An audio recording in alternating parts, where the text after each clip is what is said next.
పరిశుద్ధ నామములు అందరికీ వందనాలు. ప్రార్థన చేసుకుందాం. మహాపరిశుద్ధుడా, ప్రేమ కలిగిన దేవా, నీకు స్తుతులు స్తోత్రాలు నాయన. అయా, ఇంతవరకు నాయన మమ్మల్ని సజీవులుగా ఉంచి నీ సన్నిధిలో నిన్ను స్తుతించే కృపను మాకు దయచేశారు ప్రభువా. దేవా, నీ ప్రణాళిక చొప్పున నాయన మమ్మల్ని ఏర్పరచుకున్నారు నాయన. ఎవరైనా కానీ ప్రభువా అయ్యా, ఈ యొక్క గొప్ప రక్షణ పోగొట్టుకుంటే భ్రష్టులని మీరు సెలవిస్తున్నారు నాయన. నీ సన్నిధిలో ఉన్న మేము ప్రభువా నీ వాక్యాన్ని విని నీ వాక్యానికి లోబడి మరింత బలపడి నాయన నీ సన్నిధిలో నీకు ఇష్టంగా జీవించడానికి సహాయం చేయండి ప్రభువా. ఇప్పటి వరకు నాయన మరి మంచి మాటలు అయ్యా, నిన్ను ఘనముగా ఆరాధించే విధంగా మీరు కృప చూపించారు ప్రభువా. ఈ సమయంలో నాయన అయ్యా, మాతో మీరు మాట్లాడండి. మరికొన్ని మాటలు మాకు తెలియపరిచి నాయన విశ్వాస జీవితంలో మమ్మల్ని బలపరిచి శ్రేష్టమైన జీవితం జీవించే విధంగా సహాయం చేయమని యేసయ్య అతి పరిశుద్ధమైన నామములో అడుగుచున్నాము తండ్రి, ఆమేన్. మనం యోహాను సువార్త చూద్దాం. మనం యోహాను సువార్త 15వ అధ్యాయం 5వ వచనం.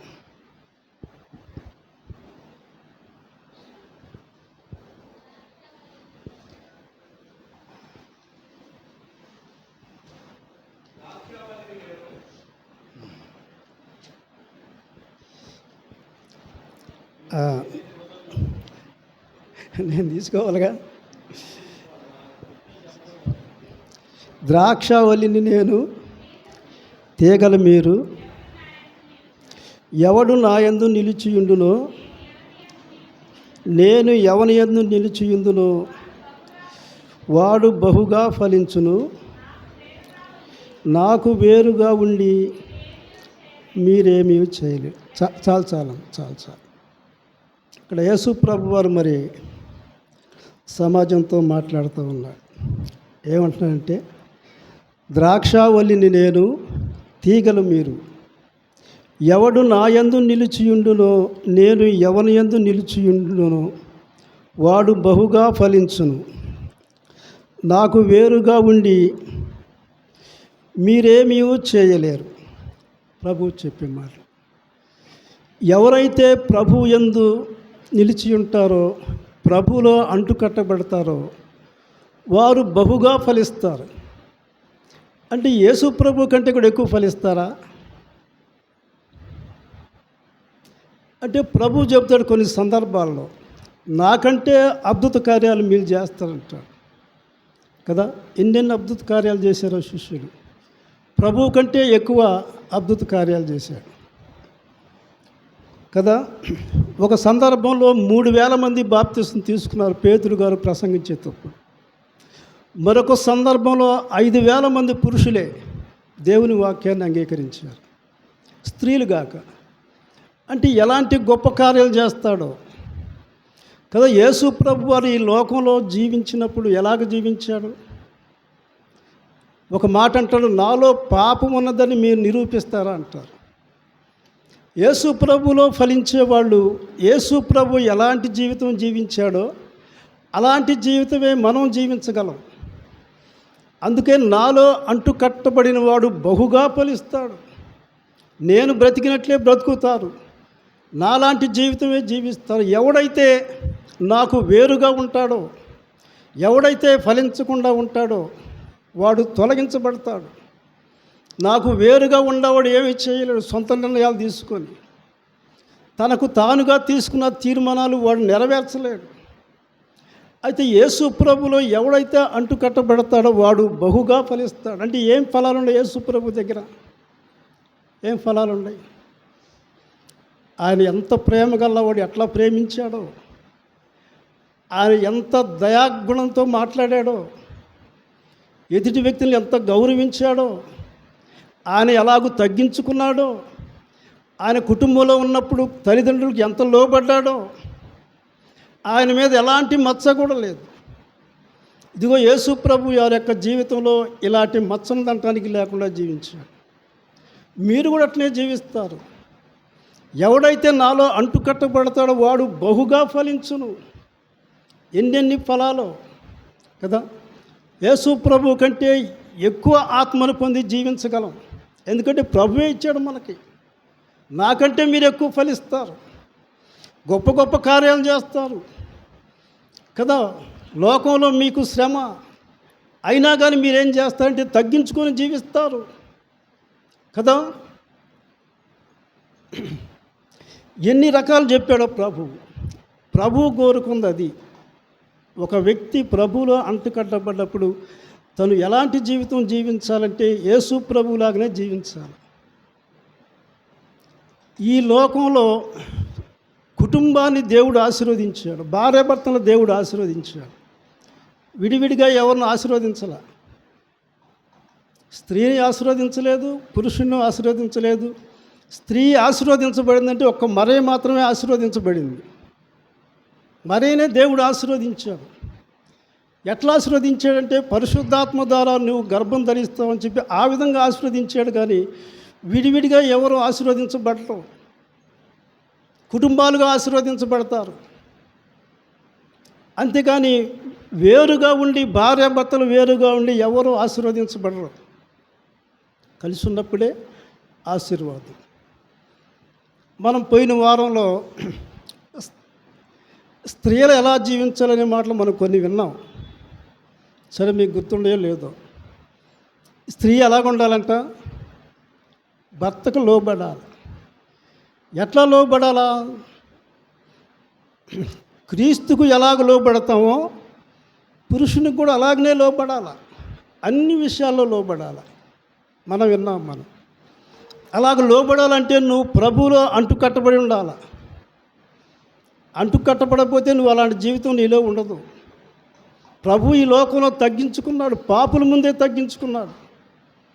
నువ్వు ఎప్పుడైతే ప్రభువులో అంటుకట్టబడతావో నువ్వు కూడా అలాగనే జీవించగలుగుతావు. అంటుకట్టబడకుండా జీవించలేవు. అందుకని ఆయనలో ఉన్న ప్రతి వ్యక్తి ఫలిస్తాడు. మరి పురుషులు కూడా ప్రభువులు అంటుకట్టబడాలి. వాళ్ళకు ఉండాల్సిన ఆజ్ఞలు వాళ్ళకు ఉన్నాయి, వాళ్ళకి ఇవ్వాల్సిన ఆజ్ఞలు వాళ్ళకి ఇచ్చాడు. స్త్రీలకే కాదు, పురుషులకి ఆజ్ఞలు ఉన్నాయి. వాళ్ళు కూడా దేవుల్లో ఫలించాలి. వాళ్ళు ఫలిస్తేనే వాళ్ళు బహుగా మరి ఫలాలు ఇస్తారు. కానీ లేకపోతే వాళ్ళు కూడా ఏం చేస్తారంటే దేవునికి ఇష్టంగా బ్రతకలేరు. ప్రభువుకు వేరుగా ఎవరు మంచి కార్యాలు చేయలేరు. సరే, మనం ఒకసారి యోబు గ్రంథం చూద్దాం. యోబు గ్రంథం చూద్దాం.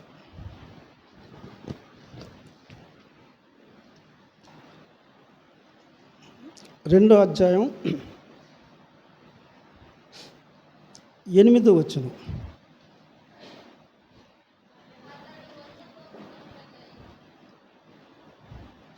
అతడు ఒళ్ళు గోకుకొనుటకై చిల్లపెంకు తీసుకుని బూడిదలో కూర్చుండగా అతని భార్య వచ్చి, నీవు ఇంకను యథార్థతను వదలకయిందువా? దేవుని దూషించి మరణము కమ్మెను. చాలు మరణము కమ్మనేను.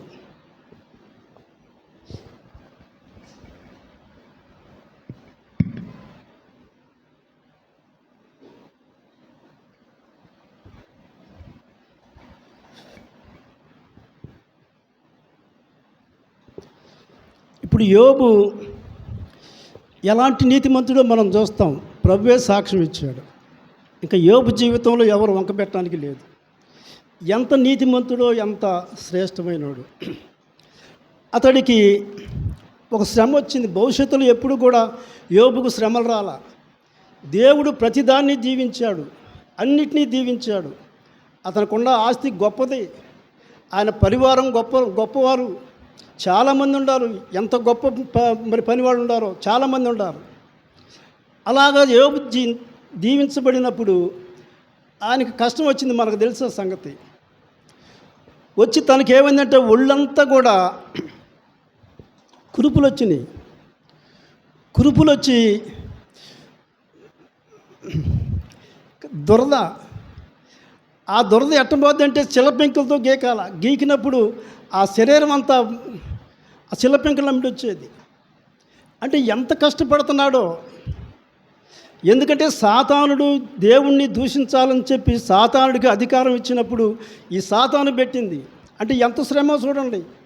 ఇప్పుడు యోబు దేవుణ్ణి దూషించాలా, దూషించే విధంగా సాతాను చేయాలంటే మహాశ్రమ కావాలా యోబుకి. ఎంత శ్రమ వచ్చిందో. ఒక పక్క కుమారులు చనిపోయారు, ఆస్తి పోయింది, ఇద్దరు ఒంటరి వాళ్ళు అయిపోయారు, అన్నీ పోయినాయి, వ్యాధి వచ్చింది. ఆ చిలపెంకు పెట్టి గీక్కుంటా ఉంటే భార్య ఎలా ఉండాలా? ఎలా ఉండాలి భార్య? మీకు ఒక మాట చెప్తాను నేను. ఆ రోజుల్లో బాగుండకపోతే కలెకం వేస్తారు కళ్ళల్లో. కలెకం వేస్తే తగ్గిద్దని. అది చాలా మంటది, మీకు తెలియకపోవచ్చు. అది మా ఇంట్లోనే మన్నకే వేశారు కలెక్కం. భార్య వేయించిందన్నమాట. తగ్గుద్దా వేసుకుంటే వేసుకున్నాడు. ఆ బాధ తట్టుకోలేక తిట్టడం, మా వదినే తిట్టాడు. ఏం తిట్టాడో ఈ మాట అనలేదంటానికి లేదు. ఎందుకంటే ఆ బాధ అసమట్టింది, ఎంతో బాధ ఉంది. ఆ ఓర్చుకోలేక మరి ఎవరిని తిడితే ఎవరు ఊరుకుంటారు? తను తిట్టుకోలేడుగా, లేకపోతే వామ్మో అయ్యి అనలేడుగా, మగోడు పురుషుడు అనలేడు కదా. అందుకని ఏం తిట్టాడో. ఇక్కడ ఈ భార్య మాట్లాడే మాటలకి, తనకున్న పరిస్థితికి యోబు ఏం చేయాలా? ఆయన కూడా పురుషుడే కదా, ఏ తప్పు లేదు. కూర్చొని ప్రార్థన చేసి భర్తగా సహకారిగా ఆయనకున్న దుఃఖాన్ని ఓదార్చవలసిన భార్య ఏమంటుందంటే, ఇప్పుడు మనం ఏమంటుంది? అతడు ఒళ్ళు గోకుకొనుటకై చిల్ల పెంకు తీసుకొని బూడదలో కూర్చుండగా అతని భార్య వచ్చి, నీవు ఇంకనూ యథార్థతను వదలకయుందువా? దేవుని దూషించి మరణము కమ్మనేను. దేవుని దూషించి మరణం కమ్మ. ఎందుకంటే సహజంగా ఇది సత్యరోగం కాదు. ఇది ఒళ్ళు చీకిపోతుంది, బాధపడుతుంది, దుర్వాసన వస్తుంది, ఎంతో ఇబ్బంది పడుతున్నాడు. కానీ ప్రాణం మాత్రం ఆమెకు అర్థమైపోయింది, ఈ ప్రాణం పోది సావడం, నన్ను ఎంతకాలం ఏదిస్తాడో, ఎంత దుర్వాసన వస్తుందో, దగ్గరికి వెళ్ళాలంటే వాసన భరించలేకపోతుంది ఆమె. మరి ఈయన భరిస్తున్నాడుగా, భరించట్లా, తన వాసన తను భరిస్తున్నాడుగా. చచ్చిపోదామని యోబు అనుకోవట్లా. ఏమంటుంది? నువ్వు దేవుణ్ణి దూషించు, నువ్వు చావు, నువ్వు దేవుణ్ణి దూషిస్తానని మొత్తుతాడు నిన్ను. నువ్వు ఇట్ట చావాల్సిందే కానీ నీకు మరణం రాదు అన్నప్పుడు ఏం చేయాలో? ఓపిక లేకపోయినా కర్ర కూడా తీసుకొని పట్టుకొని ఇరగొట్టాలి. చేయాల్సింది అదే, అంతేనా కదా? అంతే చేసేది. లేసే ఓపిక లేకపోయినా కర్ర తీసుకొని పట్టుకొని ఇరగొట్టాలి, నాకు తెలిసినంతవరకు. అయితే అతడేమన్నాడు? చదువుదాం మనం. ఏమన్నాడు? మూర్ఖురాలు మాటలాడినట్లు నీవు మాటలాడుచున్నావు. మనము దేవుని వలన మేలు అనుభవించుదుమా, కీడును మనం అనుభవింప తగదా అనేను. ఇక్కడ ఎంత మృదువుగా మాట్లాడాడు కదా. ఏం చేయాల్సినోడు ఏం మాట్లాడాడు? మూర్ఖురాల్లాగా మాట్లాడతావేంది? మూర్ఖురాలు కదా, కనీసం మూర్ఖురాలా నోరు ముయ్యమని కూడా అంటల్లా. మూర్ఖురాలు వలే నువ్వు మాట్లాడబాకు నువ్వు అని ఎంత ప్రేమగా ఎందుకు మాట్లాడంటే దేవునిచ్చిన ఆజ్ఞది. దేవునికి భయపడు. అందుకని ఇతడు దేవుని యందు భయభక్తులు గలవాడు. దేవుని ఆజ్ఞలు ఉన్నాయి, దేవుడు ఆజ్ఞలు చెప్పాడు, దేవుని ఆజ్ఞ మీరకూడదు. ఏం ఆజ్ఞ ఇచ్చాడు? స్త్రీలకు ఇచ్చినట్టే పురుషుడు కూడా ఆజ్ఞ ఇచ్చాడుగా. స్త్రీని నీ సొంత శరీరమోలే ప్రేమించాలి కదా. సంఘమును క్రీస్తు ఎలాగ ప్రేమించాడో నీ భార్యను అలాగ ప్రేమించాలంటాడు. మరి తన వాసన అయితే భరించాడు, కానీ భార్య ఒక్క మాట అంటే ఏం చేయాలా? అది మంచిదేనది కదా. దేవుడు ఆజ్ఞ ఇచ్చాడు. నీ శరీరంలో వాసన ఎంతో భరిస్తున్నావు నువ్వు, ఉండాది కావట్లేదు. నీ శరీరానికి వచ్చిన రోగానికి ఎంతగా భరించేవాడు. నీ భార్య ఒక మాట అంటే నువ్వు ఓర్చుకోలేవా? నీ సొంత శరీరంలాగా ప్రేమించమన్నాడు దేవుడు. ఎవడు తన శరీరాన్ని ద్వేషించడు, దాన్ని పెంచి పోషిస్తాడు. ఆ శరీరం మానటానికి ఎంత ప్రయత్నం చేస్తున్నాడో. మరి భార్య అందని భార్యను శిక్షిస్తాడా? పంపిస్తాడా? మరి దేవుని ఆజ్ఞ ఏమైంది? మరి చిన్న మాట అంటే ఓర్చుకోలేకపోతే మరి శరీరం ఎంత శ్రమ పడుతుంటే నువ్వు ఓర్చుకుంటున్నావు కదా కదా. ఇది దేవుని బిడ్డల యొక్క లక్షణం అన్నమాట. కుటుంబం కలిసిపోవాలంటే స్త్రీయే కాదు, పురుషుడు కూడా ఎలా ఉండాలంటే తన సొంత శరీరం వలె తన భార్యను ప్రేమించాలి. 31వ అధ్యాయం కూడా చూడండి.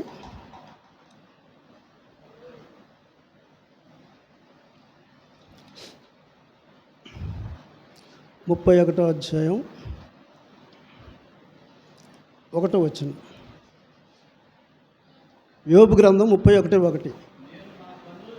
నేను నా కన్నులతో నిబంధన చేసుకుంటుని, కన్యకను నేను ఎలాగు చూచుదును, అలాగు చేసిన ఎడల పదమునున్న దేవుని ఆజ్ఞ ఏమగును. చాలు ఇక్కడ ఏమంటున్నాడు? ఇక్కడ ఒక కుటుంబం గురించి ఎన్ని నిబంధనలు చేసుకున్నాడో. తను పెళ్లి చేసుకోగానే ఏ నిబంధన చేశాడో దేవుని సన్నిధిలో, నేను నా భార్యను తప్ప నేను ఎవరిని చూడను, నా భార్య నాకు సర్వస్వం, ఆమె వ్యాధిలో ఉండా బాధలో ఉండా ఆమెను నేను విడిచిపెట్టను. దేవుని సన్నిధిలో చేసిన వాగ్దానం అది. అందుకని అంటాడు, నేను నా కన్నులతో నిబంధన చేసుకుంటుని, కన్యకను నేను ఎలాగో చూసుదును. నేను ఎట్లా చూస్తాను కన్యకని? నా భార్య నిమిత్తం ప్రమాణం చేశాను కదా, దేవుడు నాకు ఆజ్ఞ ఇచ్చాడు కదా. అలాంటి స్థితిలో నేను కన్యకను చూస్తానా?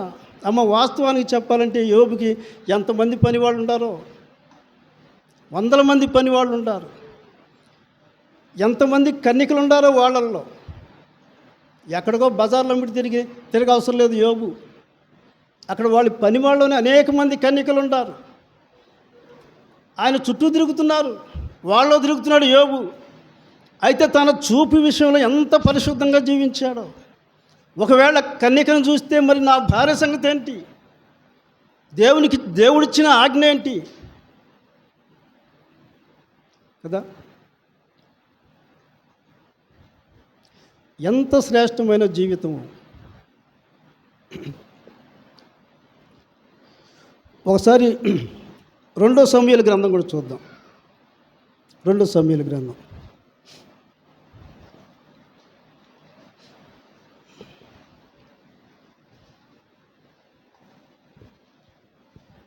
6వ అధ్యాయం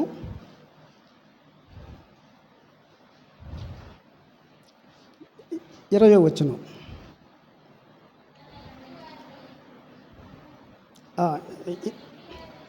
తన ఇంటి వారిని దీవించుటకు దావీదు తిరిగి రాగా సౌలు కుమార్తెయగు మీకాలు దావీదును ఎదుర్కొని బయలుదేరి వచ్చి హీన స్థితి గల పనికత్తెలు చూచుచుండగా వ్యర్థుడొకడు తన బట్టలు విప్పినట్టుగా, ఇశ్రాయేలీయులు రాజువైన నీవు నేడు బట్టలు తీసివేసి ఎంత ఘనముగా కనబడితివని అపహాస్యము చేశాను. దావీదు రాజు కదూ, రాజే కదా. అహష్వరోసు వస్తిని రమ్మంటే ఆవిడ రాలా. వెంటనే ఆమెను ఏం చేశాడంటే రాజ్యం నుంచి రాణిగా తొలగించేశాడు. రాజుల తీర్మానాలు అలా ఉంటాయి. అపహాసం చేయొచ్చా? భర్తను అపహాసం చేయొచ్చా? ఇక్కడ తను మందసాన్ని తీసుకొచ్చిన తరువాత, అతడు నాట్యవాడిన తరువాత మొట్టమొదటిగా తన భార్య అయిన మీకాల దగ్గరికి వచ్చి ఆమెను దీవిద్దామని చెప్పి దావీదు ప్రేమతో వచ్చాడు. ఏమో కిటికీలో నుండి చూస్తా దావీదు హీనపరుస్తుంది అని, ఈయనేందిరా రాజు అయ్యండి అక్కడ నాట్యం ఆడుతున్నాడు. ఎంత అవమానం అసలు! ఈ డ్యాన్స్ ఏంది? వ్యర్థుడు ఎగిరినట్టు ఎగురుతున్నాడేంది? అక్కడంతా పనికత్తెలు ఉండాలి. అలాంటి స్థితిలో అసలు ఈ డ్యాన్స్ ఏంది అని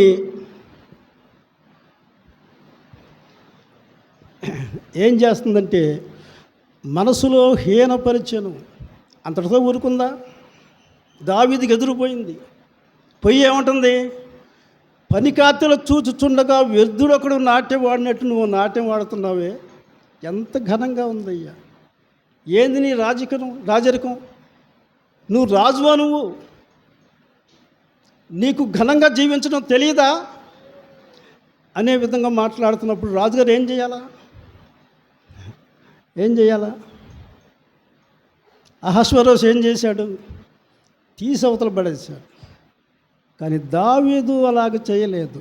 తన పరిస్థితిని ఆమెకు వివరించారు. అక్కడ ఎలాంటి జీవితం దావీదుది, ఎలాంటి జీవితంలోంచి రాజుగా చేయబడ్డాడు. సమూయేలు దావీదును అభిషేకించడానికి వెళ్ళినప్పుడు మొదట పెద్దవాడిని చూపించాడు, రెండో వాడిని చూపించాడు, మూడో వాడిని చూపించాడు, అట్లా 7గురిని చూపించాడు. చూపించేమన్నంటే ఇక లేరు అన్నాడుగా. సమూయేలు అడిగాడు, ఇంకా లేరా నీ కొడుకులు అంటే, ఒకడు ఉన్నాడు, వాడు అడవిలో ఉంటాడు, వాడు గొర్రెలు కాస్తున్నాడు వాడు.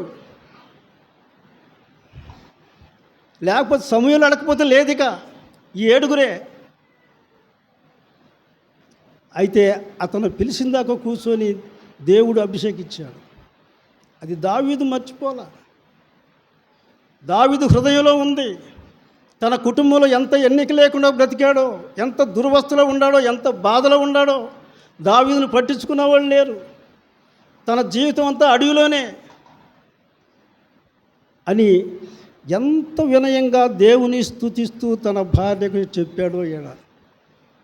ఇక్కడ కూడా ఇంకోళ్ళైతే ఒప్పుకోరు, తను మాట్లాడిన విధానం ఒప్పుకోరు కదా.